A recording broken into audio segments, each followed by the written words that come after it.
வயிற்றில் இருக்கக்கூடியதான சிசு போல, கர்ப்பத்தில் இருக்கக்கூடிய சிசு போல அப்படின்னுட்டா. இவ கர்ப்பத்தில் பிறந்த குழந்தை வேணா அழுதா என்னன்னு பார்த்து கவனிக்கலாம். அதுவும் பால் வேணும்னா அம்மா பசிக்கிறதுன்னு கேட்கும், பேச வந்து துண்ணா. வயிற்றில் இருக்கக்கூடிய குழந்தை என்னத்தை கேட்கும்? அப்போ அம்மாவே தானே அதுக்கு உஷ்ணமான ஆகாரங்கள்லாம் கொடுக்காம பார்த்து பார்த்து தன் நியமத்தோடு இருந்துட்டு எப்படியாவது நல்லபடியாக பெற்றெடுக்கணுமேனு ஜாகிரதையாக இருந்து 10 மாத காலம் பிரயாசப்பட்டு தன்னையும் வருத்துண்டு ஜாகிரதையாக அந்த குழந்தைய எடுக்கிறா, பெற்றெடுக்கிறா. பேர்பட்ட ஒரு பரிவு சுவாபாவிகமாகவே ஒரு தாயாருக்கு எப்படி தன் குழந்தைகிட்ட இருக்கோ அப்பேற்பட்ட ஒரு கருணை நீ எங்கள்கிட்ட வைக்கணும். அது என்ன, என்னை காப்பாற்ற அம்மா என்னை காப்பாற்றுமா அப்படின்னு கேட்குறதானே? இல்லையே. அதுபோல் நாங்கள் கேட்கக்கூட மாட்டோம். நீயாவே தான் என்னை ரட்சிக்கணும் அப்படிங்கிறா. கர்ப்பபூதாக தபோதனாக. இவர்கள் இப்படி சரணாகதி பண்ணியும் கூட ராமர் என்ன நினைக்கிறார் அப்படின்னா, அவருக்கு தோன்றுறது பேர்பட்ட ரிஷிகள் இவாளுக்கு நாம் கைங்கரியம் பண்ணுற பாக்கியம் ஏதோ பிதிர்வாக்கிய பரிபாலனம்னு நினச்சிட்டு தான் வந்தோம் காட்டுக்கு. வந்த இடத்துல இவாளுக்கு கைங்கரியம் பண்ணுற பாக்கியம் கிடைச்சதுன்னா வனவாசோ மகோதயா, பெரிய பாக்கியம் அல்லவோ நமக்கு. தங்களுக்கு வேண்டிய எல்லா கைங்கரியங்களும் அடியேன் செய்ய காத்துன்னு இருக்கேன். அப்படி பழகிறார் பாருங்க. அவா சரணம்னு இருந்தாலும் நான் அபயம் கொடுத்துனேன் அப்படின்னு சொல்லலை. அந்த பழக்கமே கிடையாது ராமருக்கு. எப்போதுமே இறங்கி தன் வினயமாகத்தான் நடந்துப்பார். அதுபோல தான் இங்கேயும் நடந்துக்கிறார். எல்லா ரிஷிகளுடைய ஆசிரமுமே அவளுடைய தப பலனுக்கு ஏற்க 1 நாள் 2 நாள் 2 மாதம் 1 வருஷ காலம் இது போல தங்கிண்டு ஆங்காங்கே போயின்னு இருக்கார். இப்படி இருக்கும்பொழுது அகஸ்தியருடைய ஆசிரமம் அதை நோக்கி கிளம்பி வந்துட்டே இருக்கார். ரொம்ப சந்தோஷமாக இப்படியே சஞ்சாரம் பண்ணிட்டு காட்டில் வரார். அகஸ்தியருடைய ஆசிரமம், அகஸ்தியர்னா ஒரு குலப்பதி. அவர் ஆசிரியிச்சும் இன்னும் நிறைய ரிஷிகள் அங்கே இருக்கா. அத்தனை பேரும் அவாளுடைய என்ன ஒரு சுவாத்தியாயங்கள் உண்டோ எல்லாத்தையும் அனுஷ்டிச்சுண்டு, சில பேர் யஜ்ஞம் பண்ணிண்டு, சில பேர் தியானம் பண்ணிட்டுருக்கா, சில பேர் ஜபங்கள் பண்ணிட்டுருக்கா, சில பேர் பாராயணம் பண்ணிட்டுருக்கா. குரூப்பாக நிறைய பேர். அவள் அத்தனை பேருக்குமே தலைவர் அகஸ்தியர், குலபதி அப்படின்னு சொல்லுவாள். அத்தனை பேரும் பார்த்துட்டே இருக்கும்போதே ராமபிரான் வரதை பார்த்தாரோ இல்லையோ அகஸ்தியர் தானே எதிர்கொண்டு அழைக்கிறார். நம்ம குருநாதரே இப்படி ஓடுறாரே அப்படின்னு பார்த்த உடனேயே அவரவர்கள் போட்டபடி எல்லாருமே பார்க்கிறாளாம். அர்த்தாவர்த்தித மந்திரம் அர்த்தவிரத ஸ்வாத்தியாயம் அர்த்தோஜித பிரம்மோபாசனம் அர்த்த முக்த ஹவனாதித்யாதி சர்வக்ரியம். அழகா வர்ணிக்கிறார் இங்க. தர்வியில நெய்யை எடுத்து ஹோமம் பண்ணிட்டே இருக்கக்கூடிய ஒரு ரிஷி ராமர் வரத பார்த்தாரோ இல்லையா, அந்த தர்வியை அப்படியே கீழே வச்சுட்டு வரலாமோ இல்லையோ, நெய் சொட்ட அதையும் எடுத்துட்டு அப்படியே ஓடி வர. ஏன்னா சுய நினைவு இல்லை. பாராயணம் பண்ணுறவரும் அப்படிதான். பாராயணம் பண்ணுற புஸ்தகத்தை எப்படி பிரித்தாரோ அப்படி பிரித்து எடுத்துகிட்டே ராமரை பார்த்ததும் அப்படியே ஆச்சரியமாக ஓடி வரார். ஜபம் பண்ணக்கூடியவரும் ஜபமாலை உருட்டுண்டே அவரும் ஓடி வரார். அவாவா என்னென்ன பண்ணிட்டு இருக்காளோ எல்லாத்தையும் அப்படியே மறந்து போய் ராமரை வெச்சகன் வாங்காமல் பார்த்துண்டு ராமர் பின்னாடியே அத்தனை பேரும் வரா. அகஸ்தியர் ராமரை வரவேற்றார். அவருடைய ஆசிரமத்திற்கே எல்லா தெய்வத்துக்குமான ஸ்தலங்கள் உண்டு. அதில் முக்கியமாக மகாவிஷ்ணுவுக்குன்னு என்ன ஒரு ஸ்தலம் இருக்கோ அங்கே போய் ஸ்ரீராமரை அமரச் செய்தார். அவர் மனசில் புரியறது பகவானுடைய ஸ்தலம் இது பகவானுக்கு தானே அப்படிங்கிறது. பல விதமான கதைகளை பேசின்றிருக்கிறார்கள். சுபா கதையத கதாகான்னு. நம்ம ஆசிரமத்திலேயே இங்கேயே இருந்துடலாம்ப்பா, இன்னும் சொச்ச காலம் தானே இருக்கு, இந்த சில காலம் இங்கேயே இருந்துடலாம் அப்படின்னு சொன்னார். ராமர் ஊன்னும் சொல்லலை ஊன்னு சொல்லலை, பேசாமல் இருக்கார். பொழுது விடுந்தது. எல்லா காரியங்களையும் அனுஷ்டானங்கள்லாம் முடிச்சு கொண்டு ஸ்ரீராமபிரான் அங்கேருந்து வந்து அகஸ்தியரை நமஸ்கரித்தார்.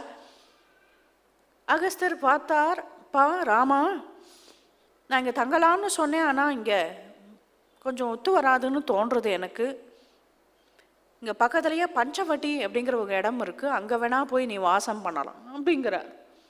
என்னது இது, நேற்றுக்கு கூப்பிட்டு இங்கே இருக்கலாம் அப்படின்னு சொல்லிவிட்டு, இல்லை இன்னைக்கு சரி வராதுன்றாரு. என்ன சரி வராது? இப்போது ராமர் என்ன வசதியை கேட்டுவிட்டார், இப்போது இன்னும் இப்போ இங்கே சரி வராது அப்படின்னா, அது இவர் என்ன சொல்கிறார், அவர் என்ன நினைக்கிறார், ஏதாவது நமக்கு புரியறதா?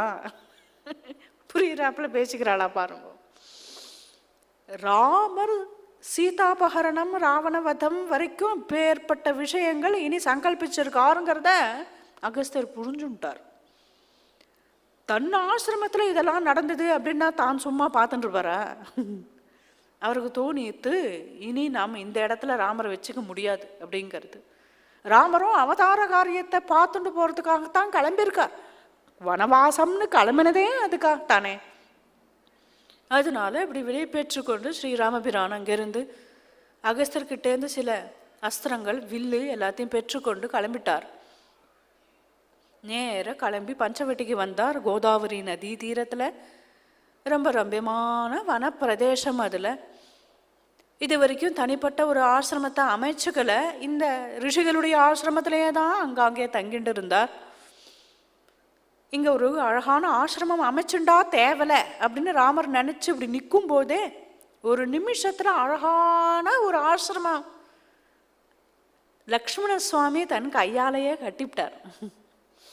அழகான திண்ணையெல்லாம் போட்டு வெளியில் உள்ள தனித்தனியாக அழகான அறைகள்லாம் பண்ணி எல்லாம் பக்கத்தில் இருக்கக்கூடிய மூங்கில் சிம்பு இவைகளை உடச்சின்னு வந்து கட்டி மேலே அழகான கூரை போட்டு கோலங்கள்லாம் போட்டு புஷ்பங்கள்லாம் பறித்து வச்சு சாணி போட்டு அழகாக மெழுகி ரொம்ப சுத்தமாக அழகாக ஏற்பாடு பண்ணிவிட்டு அங்கேருந்து கோதாவரி நதி தீரத்தில் உட்காந்துட்டு இருக்கக்கூடிய ராமர்கிட்ட, அண்ணா ஆகும் ரெடி வரேளா அப்படின்னு கூப்பிடுறாரு.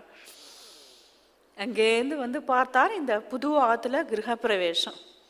பாவஜேன கிருதஜேன தர்மஜேன ச லக்ஷ்மணா. எனக்கு எப்படி வேணுமோ அது பார்த்து பார்த்து ஒன்றும் பண்ணியிருக்கே கண்ணா. எப்படி முறைப்படி செய்யணுமோ அதுவும் இருக்கு இல்லையா. ஒரு வீடு அப்படின்னு சொன்னால் நமக்கு வசதியாக இருக்கணும், முறைப்படி இருக்கணும், சாஸ்திரப்படி இருக்கணும், எல்லாமே இருக்கணும்.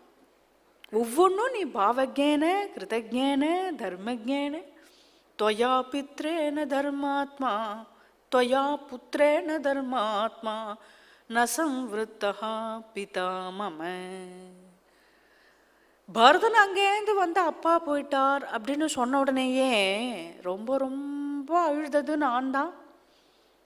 உங்களுக்கெல்லாமாவது நான் மொத்தம் இருக்கேன், எனக்கு பார்த்துக்க பெரியவா இல்லையே அப்படின்னு நினச்சி கதறினேன். ஆனால் லக்ஷ்மணா உன்னை பார்க்கும்போது எனக்கு என்ன தோன்றுறது, நம்ம அப்பாவே உன் ரூபத்தில் மறுபடியும் என்னை பார்த்துக்கிறதுக்காக வந்துட்டாரோன்னு தோன்றது கண்ணா.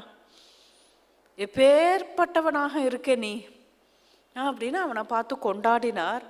தலை குனிஞ்சுண்டு வினயமாக நின்றுட்டுருக்கிறார் லக்ஷ்மண சுவாமி. எப்போது பார்த்தாலும் ராமருக்கு கால வேலையிருந்த அனுஷ்டானங்கள், ஜபதப்பாதிகள், சாயங்கால பொழுதுல வன சஞ்சாரங்கள், பிரம்ம விசாரங்கள், இது போல அருமையான ஒரு பொழுதுபோக்கு அவருக்கு. காட்டு வாசத்தில் பூரா சித்திரக்கூட்டத்துலேயும் அப்படிதான், இங்கேயும் அப்படிதான். இப்படி இங்கே இருந்துகிட்டே இருக்கும்போதே கோதாவரியில், அதுவும் குளிர்காலத்தில் ரொம்ப ஜில்லிப்பாக இருக்குது தீர்த்தம். எப்போதுமே இவர் ஆனால் 4 மணிக்கெலாம் எழுந்திருந்து போய் ஸ்நானம் பண்ணி பழக்கம். ஓடுற நதியில் தான் குளிப்பார். அதுவும் அமிழ்ந்து அவகாகன ஸ்நானம் தான் தினமும் பண்ணுவார். சின்ன வயசுலேருந்தே என்ன ஒரு பழக்கம் உண்டோ அந்த ஒரு பழக்கம்தான் எப்போதுமே வரும். சின்ன வயசுலேருந்தே எழுப்பி விட்டுருக்காரு இல்லையா விஸ்வாமித்திரரே, கௌசல்யா சுப்ரஜா ராமான் அப்படி எழுப்பி பழக்கம் இருக்கு இல்லையா. அதே தானே இப்பயும் இருக்கும். அயோத்தியில் இருந்தாலும் அப்படி தான், இங்கே இருந்தாலும் அப்படி தான், எந்த இடத்துக்கு போனாலும் அப்படி தான். அவருடைய அந்த ரொட்டீன் மாறவே மாறாது. எழுந்து கொண்டு அண்ணா வரத்துக்கு முன்னாடியே லக்ஷ்மண சுவாமி எப்படி இருந்தாலும் திண்ணையிலேயே தான் படுத்துன்னு இருப்பார். சீதாராமர்கள் உள்ளே படுத்துன்னு இருக்கும்பொழுது விடிய காலையில் அண்ணா எழுந்துக்கிறதுக்கு முன்னாடியே தான் எழுந்து போய் கோதாவரியில் ஸ்நானம் பண்ணி என்ன அடுத்த நாளைக்கு என்னென்ன தேவையோ எல்லாத்தையும் சம்பாதிச்சுண்டு வச்சு புஷ்பங்கள், பழங்கள் இதெல்லாம் பறிக்கிறதுக்கு போவார். இவர்கள் ரெடியாக வர்றதுக்காக காத்துருப்பா. இவ வெளியில் வந்ததுமே சேர்ந்து எல்லாருமே போவார் நதி தீரத்துக்கு. ராமர் ஜல்லுன்னு கதவை திறந்துட்டு வரும்பொழுதே பிராதஸ்மரணங்கள் சுப்பிரபாத்தம்லாம் சொல்லிகிட்டே வருவாராம். இங்கேருந்து தீர்த்த பாத்திரமும் கையில் எடுத்துட்டு மரபுரிகள்லாம் கையில் எடுத்துட்டு ராமர் பின்னாடியே லக்ஷ்மணர் போவார். கோதாவரிக்கு வந்ததுமே கை வச்சா ஷாக்கடிக்கும், அப்படி ஒரு ஜில்லுன்னு இருக்கு. கிடுகிடுன்னு ராமர் உள்ளே இறங்கி விட்டார். குளிர்றது, நடுங்கிறது உடம்பு. லக்ஷ்மண சுவாமி நினச்சிட்டார், இந்த கோதாவரி நமக்கு சித்த தள்ளி வந்துட்டோம் தட்சிண தேசத்துக்கு, இங்கே வரும்பொழுதே இங்கேயே இப்படி குளிர்றதே, அப்போ மானச சரசில் இருந்தே உற்பத்தி ஆகி வரக்கூடியவளான சரையூ நதி எவ்வளவு குளிராக இருக்கும், உத்தரப்பிரதேசத்தில் இன்னும் குளிர் ஜாஸ்தியாக இருக்குமே அப்படின்னு தோன்றது. கதம் நபரராத்ரேஷு சரயூம் அவகாஹதே அத்யந்த சுக சம்வருத்தஹா சுகுமாரஹா சுகோஷிதஹா. இந்த பரதன் அருமையான அம்பி, அவன் ரொம்ப செல்லமாக வளர்க்கப்பட்டான் ஆற்றுலையே, ரொம்ப சொகுசு புள்ள. எங்கேயாவது இங்கே போய் ஜலக்கிரீடை பண்ணிட்டு வந்துட்டான் தமிசா நதி தீரத்தில் அப்படின்னா கூட ஆற்றுக்கு வந்தால் அச்சாச்சுன்னு தும்பின்றிருப்பான். அவனுக்கு ஒத்துக்காது. அண்ணா நமக்கு தான் இப்படி ஜட்டாச்சீராணி தாரையன்னு அப்படின்னு 14 வருஷம் மரவரி கட்டிண்டு ஏதோ ஜடாமகுட்டம் போட்டுட்டு இப்படி இருக்கோன்னா அவன் ராஜ வேஷத்தில் சௌக்கியமாக இருக்கலாமே, அவனும் நம்மளை போலவே கஷ்டப்பட்டு இருக்கிறான் அப்படி நேர்ந்துடுத்தே, எதுக்கு அவனை இந்த மாதிரி பண்ணான்னு புரியலான்னா பாவம் அவன். சுகுமாரஹா சுகோஷிதஹா, அவனும் கஷ்டப்பட்டு இருப்பான்னு தோன்றது. அவர் மனசு அயோத்தி பக்கம் செல்றது. உடனே பட்டுன்னு பரதனை பற்றி ஞாபகம் வந்த உடனேயே கைகேயி பற்றியும் ஞாபகம் வருது. கதம்னு சாம்பா கைகேயி தாதிருஷி க்ரூரதர்ஷினி. தசரதரோ அப்பேற்பட்ட ஒரு நல்ல குணமுடையவர். சாதுஷ்ச பரத சுதஹா, அருமையான சாது புள்ள பரதன். ஆனால் அம்மாவான கைகேயிக்கு மட்டும் ஏன் இப்பேற்பட்டதான ஒரு கொடுமையான ஹிருதயம் வந்ததுன்னு தெரியலையே அப்படின்னு தானே சொன்னார் லக்ஷ்மணர். இப்படி சொன்னதும் அப்பேற்பட்ட குளிரில் ராமருடைய சரீரம் சுட்டு போயிடுது. ஏன்னா கைகையை பற்றி அவதூறாக பேசுறதுக்கு ஒரு சொல்லு கூட கேட்கறதுக்கு அவரால் முடியல. இத்தனைக்கும் தன்னை வரம் வாங்கிட்டு மெனக்கட்டுக்கு காட்டுக்கு துரத்தி விட்ட அம்மா கிட்ட அவரை பற்றி ஒரு கெட்ட வார்த்தை கேட்க மாட்டேங்கிறார். சொல்கிறார் லக்ஷ்மணனை பார்த்து, எப்போ ஒருத்தரை பற்றி நமக்கு புரியலையோ அவனை பற்றியே மறுபடியும் பேசிட்டு இருப்பானே, விடுறா நீ. தாமேவ இட்சாகுநாதஸ்ய பரதஸ்ய கதம் குரு. அப்பேற்பட்ட ராமருடைய கதை, ராமகதை, ராமாயணம்னு நம்மலாம் ஆசையாக கேட்குறோமே, அந்த ராமர் நினச்சிக்கிறார் ராமாயணம்ங்கிறதே பரத கதை தான், பரதனை பற்றின கதை தான், அதனால நீ பரதனை பற்றி சொல்லுப்பா, எவ்வளோ நல்லா இருந்தது, நான் ஆசையாக கேட்டேனே, அதனால நீ இட்சாகுநாதன் பரதன் அவனை பற்றி சொல்லுப்பா அப்படின்னார். விழுந்து அழகாக குளிச்சுட்டு அவகாகன ஸ்நானம் பண்ணி எல்லாம் அனுஷ்டானங்கள்லாம் பூர்த்தி பண்ணிட்டு கிளம்பி வந்துட்டார்கள் ஆசிரம பிரதேசத்துக்கு. இவர் கால வேளையில் போய் எல்லாம் காய் கிழங்கெல்லாம் வெட்டிண்டு வருவார் லக்ஷ்மண சுவாமி. அதனால் தனது கத்தி எடுத்து கூறு சீவின்னு இருக்கார். சீதாதேவி உள்ளே போய் அடுப்பு மெழுகி செய்ய வேண்டிய கிரியைகள்லாம் பார்த்துட்டுருக்கா. உள்ள ஸ்ரீராமர் வாசலை இந்த குட்டி திண்ணையில் ஏறி பத்மாசனத்தில் உட்காந்து கொண்டு தியானம் பண்ணிட்டு ஜபம் பண்ணிட்டு அமர்ந்துருக்கிறார். இளம் வெயில் அவருடைய திருமேனியில் பட்டு ஜகதகன்னு ஜொலிக்கும்படியாக அதி தேஜஸ்வியாக இருக்கிறார். இப்போதுதான் அபிஷேகம் வேற ஆயிருக்கு. அப்போது அந்த காட்டில் ஒருத்தி கிளம்பினாலாம், தூங்கி எழுந்துண்டா இந்த சூர்பனகை. அவளுக்கு நம்மெல்லாம் காலத்தால் எழுந்ததுமே பெட் காஃபி குடிப்புமே, அது போல் எழுந்ததுமே நரமாம்சம் சாப்பிடணுமா, பச்சை ரத்தம் குடிக்கணுமாம். எழுந்துட்டு இப்படி பார்த்தா ஏதோ நரர்கள் சஞ்சாரம் பண்ணும்படி வாசனை அடிக்கிறதே அப்படின்னு சில பிராணிகள் இப்படி மோப்பம் முடிச்சுட்டே வருமே, அது போல் கிளம்பி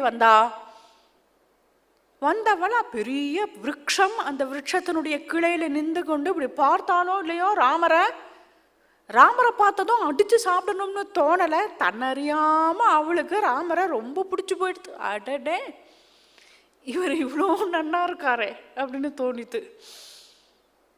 அங்கேருந்து வந்து இவர் எதிரில் இடுப்பில் 2 கையும் வச்சுட்டு நின்றுண்டா. இவர் அனுஷ்டானத்தில் கண்களை மூடி ஜெபம் பண்ணிட்டு இருந்தவர் நிஷ்டை கலைஞ்சதும் இப்படி கண்ணை திறந்து பார்த்தாரோ இல்லையோ அப்படின்னு இருந்தது. பயப்பட மாட்டார், இருந்தாலும் என்னடா இது என்னமோ பிரத்யட்சமாயிருக்கேன் என்னன்னு தெரியலையே. பொதுவாக ஜபம் பண்ணக்கூடிய மந்திரங்களை சரியாக பண்ணலை, தவறி பண்ணிட்டோம் அப்படின்னு சொன்னோம், இது போல் பூத பிரேத பிசாசங்கள்லாம் பிரத்யட்சமாயிடும். அது மாதிரி ஏதோ ஒன்று வந்துருத்தா. என்னடா இது, என்ன இது அப்படின்னு புரியல அவருக்கு. அவன் மெனக்கட்டு தன்னை தானே இன்ட்ரடியூஸ் பண்ணிட்டா. நான் தான் இந்த சூர்பனகான்னு பேர். ஆமாம், இந்த தண்டகாரண்யத்தில் நீங்கள் எப்படி வந்த? நிம்மதியாக ஆசிரமம் போட்டுட்டு இங்கே இருக்கல, உங்களுக்கு பயமா இல்லையா? ராட்சசாலாம் சஞ்சாரம் பண்ணக்கூடிய இடமாக்கும் இது, தெரியுமா? ஆனால் நல்ல வேலை நான் உங்களை பார்த்துட்டேன், கவலையே விடாதீங்க. உங்களுக்கு நான் அபயம் கொடுத்துட்டேன். சர்வலோகத்துக்கும் அபயம் கொடுக்க வந்திருக்கிற பிரபுவுக்கு இவன் அபயம் கொடுக்குறாளாம். கவலைப்படாதீங்க அப்படின்னா ராமர் சிரிச்சுட்டே இதெல்லாம் ஒன்றும் பெருசாக எதையுமே கண்டுக்க மாட்டார். அவர் மாட்டுக்கு கம்பீரமாக இருப்பார். உடனே தன்னை பற்றி சொல்லிக்க ஆரம்பித்தான். தானே பேர்பட்ட லங்காதிபதி ராட்சசேஸ்வரன் ராவணனுடைய சகோதரியாக்கும்னா, எனக்கு ஒரு அண்ணா குபேரன், ஒரு அண்ணா ராவணேஸ்வரன்.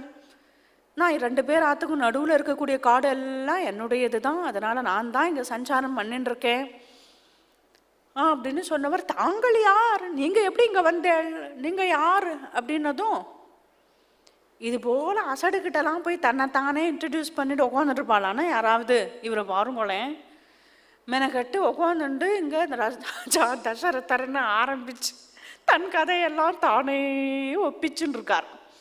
பாவம், ராமாயணம் பூரா நீங்கள் அடியோட கீழே திருப்பி திருப்பி பாருங்கோ. ராமர் தன் வாயாலேயே ராமாயணம் சொன்னார், அதை கேட்டா ஒத்தி அப்படின்னா அது இந்த சூர்பனகை தான். எல்லாம் சொன்னதும் அவர் சொல்ல ஆரம்பிச்சா, எப்பேற்பட்ட தாங்கள், நான் எல்லாரையும் அடிச்சு அப்படியே நரமாம்சம் சாப்பிட்டுடுவேன், யார் இடத்துலையும் எனக்கு ஈவிரக்கமே கிடையாது, அப்பேற்பட்டவளாக்கும் நான். ஆனால் எனக்கு உங்களை பார்த்தா ரொம்ப பிடிச்சிருக்கு, அதனால நம்ம வேணா கல்யாணம் பண்ணிக்கலாமான்னு தோன்றது. ஐயோ, எனக்கு ஏற்கனவே கல்யாணம் ஆயிடுத்தேம்மா. அவங்களுக்கு கல்யாணம் ஆயிடுத்தா? ஆயிடுத்து அழிச்சுன்னு வந்திருக்கேன் என் ஒய்ஃபையும், அது ஒர்க்கா பாரு அப்படின்னு சீதையும் அங்கே உள்ளே இருந்தேன் நின்று பார்த்துட்டு இதமா பேசிட்டு இருக்காளே அப்படின்னு பார்த்துட்டு இருக்கா. இந்த திரும்பி சீதை, இவளா, இவன் ஒடிஞ்சு ஊழ்ந்துருவோம் மாதிரி இருக்கா, இவன் என்னத்துக்கு லாயக்கு? நம்மளாம் என்னமோ சைஸ் 0 இருந்தால் தான் என்னமோ ரொம்ப அழகுன்னு நினச்சிட்டு இருக்கா எல்லாரும். இவ்வளோ பாருங்க, இவ ஒன்றுத்துக்குமே உதவ மாட்டா, இவளை வச்சுட்டு நீங்கள் என்னமோ பெருசாக சொல்கிறேடே, இவளை என்னத்துக்கு அழைச்சின்னு வந்துடுறீங்க? நம்ம கல்யாணம் இல்லைம்மா, எனக்கு கல்யாணம் ஆயிடுத்து. அங்கே என் தம்பி இருக்கான் பாரு, அது ஒரு கம்பார், அவங்ககிட்ட வேணா கொஞ்சம் ட்ரை பண்ணு. உடனே திரும்பி பார்த்தா, அட்டா இவரை விட இவர் இன்னும் சேப்பா ஸ்மார்ட்டா அழகாக இருக்காரு, ஹேண்ட்ஸம்மா, போய் அங்கே வேணா போய் ட்ரை பண்ணலாம் அப்படின்னு தோணிப்படுத்து இவளுக்கு. இவரா இப்போதான் போய் எல்லாம் காய் கிழங்கெல்லாம் பறிச்சுண்டு வரணும், வெட்டிண்டு வரணுங்கிறதுக்காக கையில் கத்தியை வச்சுட்டு சரன்னு இப்படி எடுத்து ஷார்ப்பாக இருக்கா அப்படின்னு பார்த்துட்டு மறுபடியும் சர் தீட்டுண்டே உட்காண்டிருக்கார். அங்கேருந்து அவர்கிட்ட வந்து தொப்புன்னு குதிச்சா அவர் அதிர்ந்து போயிட்டார். என்னமாச்சு? என்னத்தானே? என்ன இல்லை, என்னத்தான் உங்கள் அண்ணா, எங்கள் அண்ணா உங்களுக்கு பொண்ணு பார்த்துருக்கார். ஐயே, நானே ராமபிரானுக்கு கைங்கரியம் பண்ணிட்டுனா இங்கே வந்திருக்கேன். எனக்கு கல்யாணம் பண்ணிட்டு ஒத்தி இருக்கணும் அப்படின்னா அவளும் அவருக்கு கைங்கரியம் பண்ணக்கூடிய வாளாக இருக்கணும்.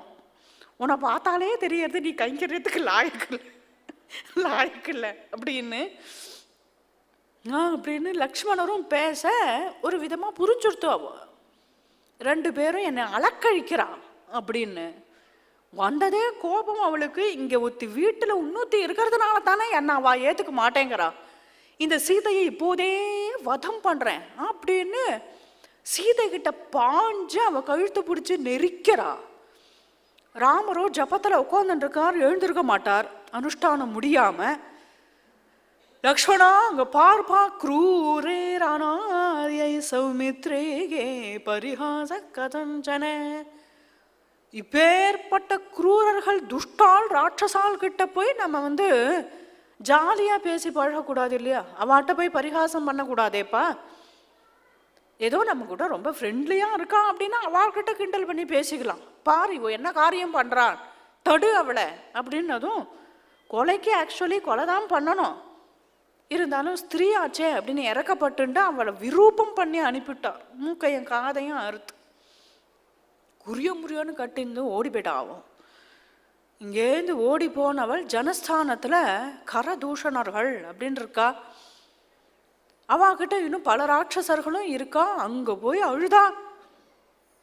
இப்படிதான் இந்த ஜனஸ்தானத்தில் என்ன நடக்கிறது, யார் வரா யார் போகிறான் ஒன்றும் தெரியாம உட்காந்துட்டு இருக்கேளே, எனக்கு எப்பேற்பட்ட பரிபவப்படுத்தி அனுப்பியிருக்கா பார் அப்படின்னதும் கரதூஷணர்கள் முதல்ல ஒரு 14 ராட்சசாலை அனுப்பினா இதுக்கே யாராலையும் தப்பிக்க முடியாது. அவளெல்லாம் சும்மா ஊதி அனுப்பிட்டார் ராமர் 14 ராட்சசாலை. அப்படின்னா அவருடைய பிரபாவம் எப்பேற்பட்டதுங்கிறத புரிஞ்சுண்டான். அப்புறம் 14,000 ராட்சசர்களை அனுப்பின்னு தாங்களே வரான். ராமர் ராட்சசர்கள்லாம் வரான்னு பார்த்த உடனேயே என்ன நினைச்சார், தான் யுத்தத்துக்கு கிளம்புறார். லக்ஷ்மணருக்கு தோல் துடிக்கிறது, தான் யுத்தம் பண்ணணும் அப்படின்னு.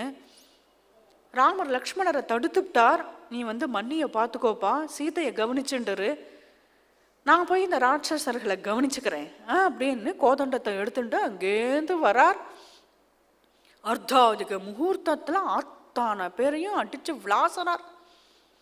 அம்பு கிளம்பும் போது ஒரு அம்பு தான் வைக்கிறார், போகும்போது 10 இருக்கு, விழும்போது 100 இருக்கு, சாகர ராட்சசர்கள் 1000 பேரா இருக்கு. அப்படி அத்தனை பேரையும் வீழ்த்துறார். எப்போதுமே கோதண்டத்தை இப்படி வச்சுட்டு தானே வில்லு போடுவா. இவ என்ன பண்ணார்னா மண்டலீகிருத கார்முகா இப்படி சுழட்டிட்டார். சக்ரீகிருத்ய சராசனம் தளதளா குர்வன் சுவர்ணாஞ்சலம் முஞ்சன் திக்ஷு விதிக்ஷு காஞ்சன பிருதா புங்கானு புங்கான் ஷரானு. அப்படியே சர வருஷம் பண்றார். அத்தனை ராட்சசர்களும் குத்துயிரும் கொலையுமா வீழ்ந்து மடியறா. எல்லா ரிஷிகளும் பார்க்கிறார்கள், என்ன நடக்க போறதுன்னு தெரியலையே. கதம் யுத்தம் பவிஷ்யதி, என்ன ஆகுமோ என்ன ஆகுமோன்னு அத்தனை பேருமே வயிறு பிடிச்சு காத்துருக்காளாம். தேவர்கள் ரிஷிகள் இவாளுக்கே கவலை இருக்கும்னு சொன்னா சாட்சாத்து சீதாதேவி என்ன ஒரு பரிதவிப்போடு இருந்துருப்போம். ராமரோ வீரராமனாக விஜயராமனாக கரதூஷணர்களை துவம்சம் பண்ணி அவ்வளோதான் முடிஞ்சு போச்சு யுத்தம், அவ்வளோதான் முடிச்சிட்டார். அப்படி வரும்போதே எல்லா ரிஷிகளும் பார்த்து சொஸ்தி வாசனங்கள்லாம் சொல்லி ராமரை கொண்டாடுறார்கள். இது காதுல வீழ்ந்ததோ இல்லையோ தேவியால உள்ள இருக்க முடியல, ஓடி வந்து ராமர் வெற்றியோடு வரதை பார்த்ததும் தம் திருஷ்டுவா சத்ருஹந்தாரம் பிரம்மர்ஷேனாம் சுகாவகம் ரொம்ப சந்தோஷமா ஓடி வராளாங்க. பபூவ ஹிருஷ்டா வைதேகி பர்த்தாரம் பரிஷஸ்வஜே, ஓடி வந்து கட்டிக்கிறா. இது ஒன்றும் ராசமண்டலமே இல்லையே, இங்கே இருக்கக்கூடியவர்கள் எல்லாம் கோபிகைகளை ஒன்றும் இல்லையே. இருந்தாலும் தேவி ஏன் இப்படி பண்ணா அப்படின்னா, ராமர் திருமேனி பூரா ராட்சசர்களை அடித்து ரணமாக இருக்கு, ரத்தம் ஒழுகிறது. அதையெல்லாம் தேவி தொடச்சி விட்டது போல இருந்தது. பேர்பட்ட ராமரை பார்த்து ராட்சசால்கிட்டையும் நீங்கள் அஹிம்சை காட்டலாமே, கருணையோடு இருக்கலாமேன்னு சொல்லி பார்த்தாலே தவிர, ஆனால் இவர்கள் அப்பேற்பட்ட வெற்றியோடு திரும்பி வரும்போது ரிஷிகள்லாம் பண்ணக்கூடியதான மங்களாசாசனத்தை பார்க்கும்போது தேவிக்கே தோன்றது இது உச்சிதம்தான். சாதுக்குல ரட்சகனும் அப்படின்னு சொன்னா துஷ்டர்களை வதம் பண்ணித்தானே ஆகணும். துஷ்டர்களை அழிக்காம சாதுக்களை எப்படி காப்பாற்ற முடியும்? அதனால நியாயம்தானே அப்படின்னு தேவியும் நினைச்சுக்கிறா. ரொம்ப சந்தோஷப்படுறார்கள் ரிஷிகள், எல்லாரும் கொண்டாடுறார்கள் ராமரை.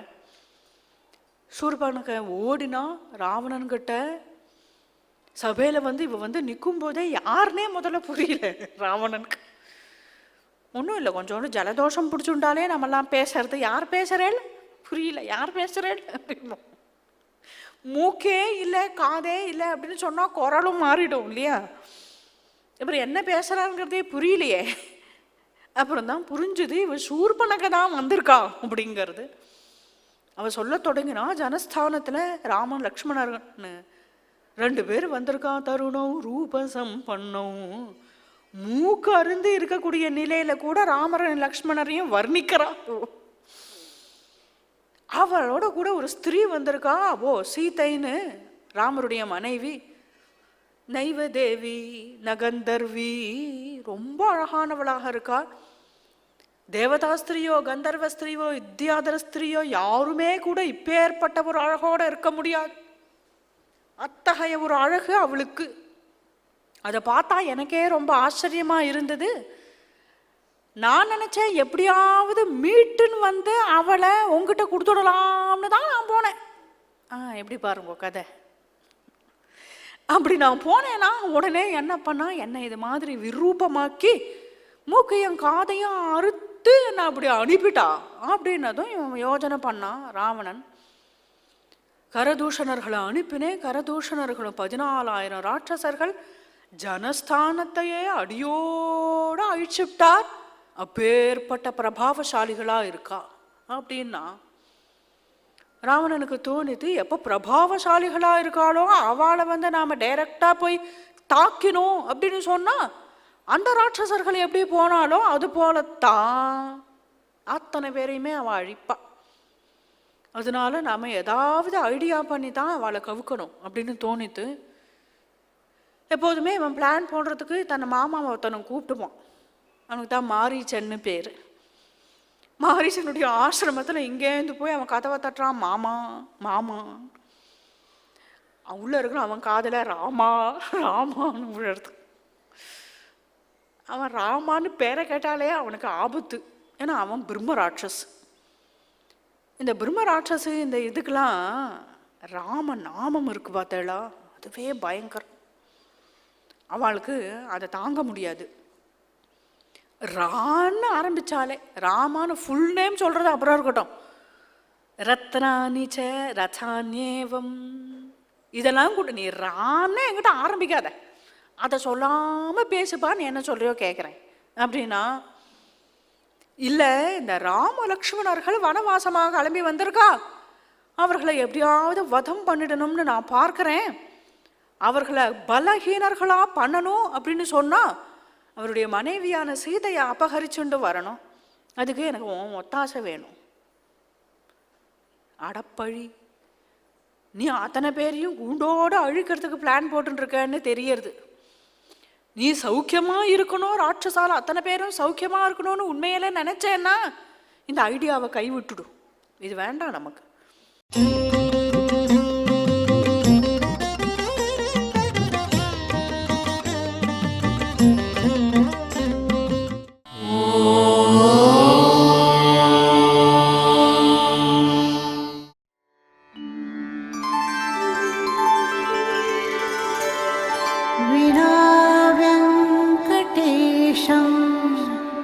ननाथो ननाथः सदा वेङ्कटेशं स्मरामि स्मरामि।